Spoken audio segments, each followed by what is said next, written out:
In these times of the coronavirus pandemic and the lockdown, I am going to tell you a story titled Govindan Makes His Shop Corona Proof. My name is Deeptha Vivekanand and I'm a storyteller and an educator from Ever After Learning. This story is from Indian Scientists' Response to COVID-19, a voluntary group.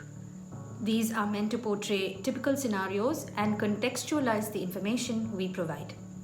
For more information and free downloads, visit www.IndSciCovid.in. Govindan is a happy man.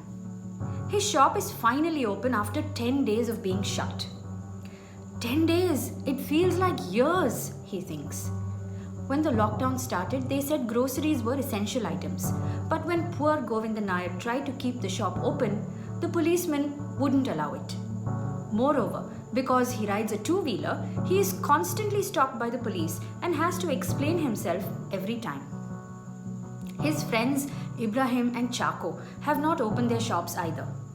Their stocks are not coming on time, plus their shops are very small. Just 12 feet long and 10 feet wide, with a very narrow passage with barely enough space for one person to stand. The whole building has such small shops. Other than Govindan shop, there's a shop selling shoes, one selling ready-made garments, and one is a fancy store. On the first floor, there is a browsing center, a photo studio, and a real estate broker's office. All closed. It doesn't seem like they're going to recover from business losses anytime soon. Thankfully, Govindan is better off. In normal times, Govindan is at the shop from morning to night with his son Unni. Unni goes to school and stands in for Govindan when he goes home for lunch and some rest. Unni also delivers groceries to the few affluent customers like Mrs. Kurvilla, who calls to say, "Govindan, one pack of tomato puree urgently." Now that things have settled down since the lockdown was announced, he can open the shop again. Govindan went to the police station to ask for permission, and they agreed that grocery stores could open. He has been given an instruction sheet issued by the government and distributed by the police on what he should and should not do. And the rules were: number 1, letting customers inside. At most one can squeeze in anyway, and with Govindan and Unni already inside the shop, nobody else can come in. So physically, this is impossible. Number 2, ensure that customers maintain physical distancing.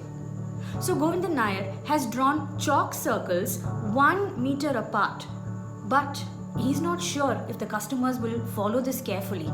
He has also put up a handwritten poster telling everyone to stand only inside the circle. Unni, of course, will have to redraw these circles periodically. Govindan is wearing a face cover. He has a few cloth masks at home and will keep washing and reusing them. But gloves, cap, overall covering?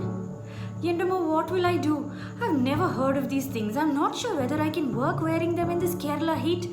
Where will I get them from? And from which shops? Especially when they're all closed. Govindan will talk to customers about wearing masks, but how is he to insist? Will the police come and do this? Govindan read in the newspaper that soap kills the virus. Thank God, that's one thing I don't have to worry about. I have a lot of soap, he thought. He plans to keep buckets of soap water and intends to keep changing it too. To be extra careful, he will personally clean all the surfaces every hour with soapy water. He has also decided that he will never allow a person with a cough to come near any material in the shop. They have to stand outside and be served outside. He has instructed Unni carefully about what to do inside the shop. It is easy for Govindan to ensure physical distancing while accepting deliveries. There is hope for home delivery now, though only to houses in the neighborhood. Govindan is not keen to risk sending Unni far on a bicycle during the lockdown. "Unni, you will wear a mask. You will not enter any house. You will leave the box outside. wait for the customer to come and take it, and have them put the money in the small basket, you understand? You have to be specially careful while making home deliveries, Unni, he said. If Unni starts having symptoms of a cough or a fever, deliveries will have to stop and the shop will have to be closed. Unni is excited by all this, but Govindan is deeply worried. If there is one major concern for Govindan, it is the single small and grungy toilet serving everyone in the building. Just one toilet for everyone, can you imagine? Water supply and electricity have been shut off since nobody has been there for 10 days. Now he has had to fight with his landlord to get them on again just for his shop. The water is on now, but it is brown like tea. Govindan is well prepared and will supply essential services to his customers safely, provided he gets good water supply to clean and disinfect his shop regularly. I hope Govindan Nair can tide over this critical time without too much trouble. This story is from Indian Scientists' Response to COVID-19, a voluntary group. These are meant to portray typical scenarios and contextualize the information we provide. For more information and free downloads, visit www.IndSciCovid.in. My name is Deeptha Vivekanand and I'm a storyteller and educator from Ever After Learning. You can follow me on Facebook, Twitter and Instagram. Thank you for watching.